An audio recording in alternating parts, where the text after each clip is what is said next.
We have already seen the case for establishing welfare biology as an academic field, and some examples of promising lines of research and courses of action informed by them that can make a difference in reducing wild animal suffering. We will now cover objections to helping animals in the wild. Objections of this kind can be classified into two groups. Some of them focus on moral concerns, and discussing them is a matter of ethics. We will examine them now. Other focuses on practical concerns about the feasibility of helping animals. We will discuss those later. The main opposition is probably the speciesist view that human interests should be our primary concern. In the part about ethics and animals, we questioned this view. People sometimes argue that we are not personally responsible for the suffering of wild animals, so we shouldn't be very concerned about it. However, the reason to help them is because they need our help, not because we caused their situation. To see this, we can note that this argument would also apply to humans in distant places suffering from natural causes, such as earthquakes or hurricanes. If we think that we should help humans in those cases and care about their well-being as sentient beings, then it follows that we should help animals living in the wild. Another objection is that helping animals in the wild is too demanding of a requirement. Often, those who raise this objection are simply unaware of the many ways it is currently possible to help animals in the wild, and unaware that animals in the wild are already being helped. Large-scale vaccination programs, wild animal hospitals, and rescues of animals in wildfires and natural disasters are just a few examples. We have seen these and other ways of helping wild animals before. Few people object to the effort or cost of these measures, and in fact, many people would support increasing and expanding them. In some cases, people think that helping animals in the wild is tied to a particular ethical framework. However, many ethical views would agree with helping them, because the idea of helping those in need is widespread among different ethical positions. Another objection is that by helping animals living in the wild, we would interfere with their capacity to live according to their preferences. According to this objection, animals have a certain way of life on their own in the wild, and if we act to help them, we will change that way of life.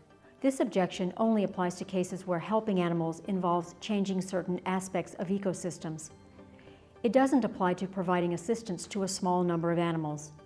The objection assumes that we should either maintain the way animals live even when it's very negative for them, or that it is not good for animals to be helped generally. Both alternatives seem implausible. Just like other sentient individuals, usually when animals are being harmed, they would prefer to be helped, not left alone. The objection would seem to make more sense if animals were not in a situation in which they needed help. But this is far from true. They face great harms for many reasons. Animals can't just deal with these harms and thrive in the face of natural challenges. Another objection is that by helping animals, we would infringe upon their freedom. This objection assumes that animals in the wild are free to do whatever they want unless we intervene. But this is not the case. Because most animals who come into existence die when they are very young, they are often unable to live as they would like. They can't simply because they aren't able to live at all. Therefore, if we could help them in ways that remove these natural challenges, they would actually be more free to live as they prefer. If animals living in the wild were able to make an informed decision about this, it is quite likely they would prefer to be helped to achieve the best possible life. Those of us who are concerned about animals might think there are more urgent ways to help non-human animals, considering the harms that humans inflict on them. This objection is correct about how bad the harms by humans is. We should certainly do something about that. But this shouldn't lead us to give up the idea of helping animals in the wild. The number of animals living in the wild is extremely large, many orders of magnitude higher than that of animals humans harm directly. That makes this cause very important. Finally, another objection is that we should not help animals living in the wild because we should not touch nature. Some people might assume that this is something that would follow if we accept an environmentalist view. We will see now if and to what extent it does.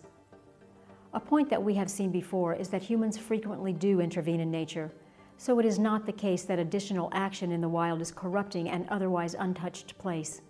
Humans usually intervene in order to promote human interests. This is a reason why those concerned about the moral consideration of non-human animals claim that it would be discriminatory not to act in a similar way when vital interests of animals in the wild are at stake.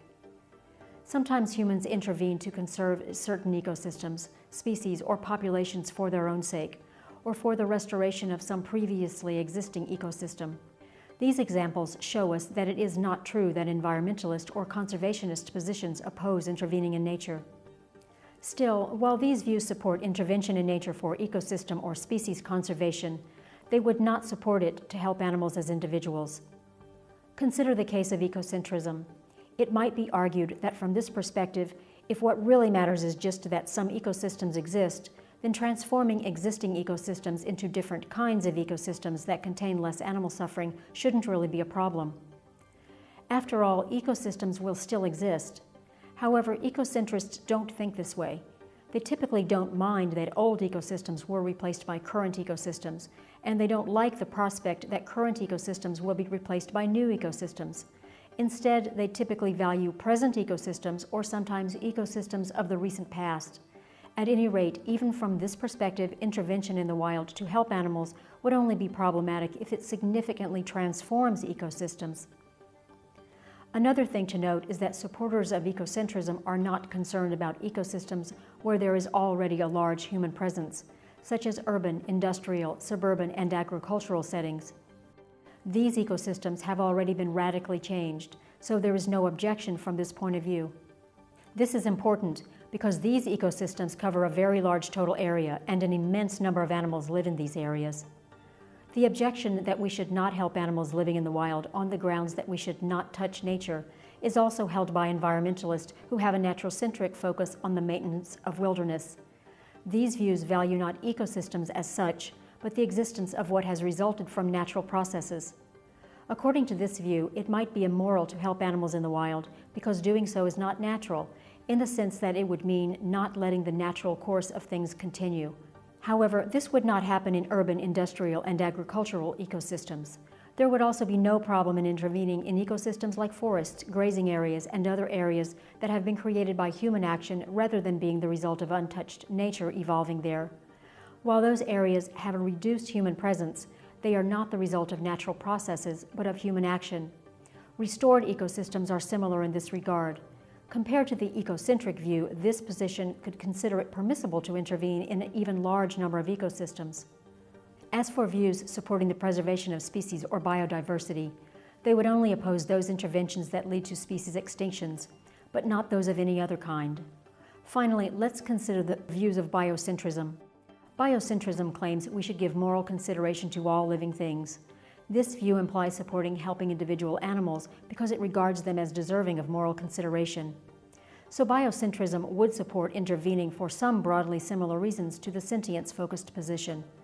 The difference is that this view would defend intervention to protect individual non-sentient biological beings, such as plants or fungi.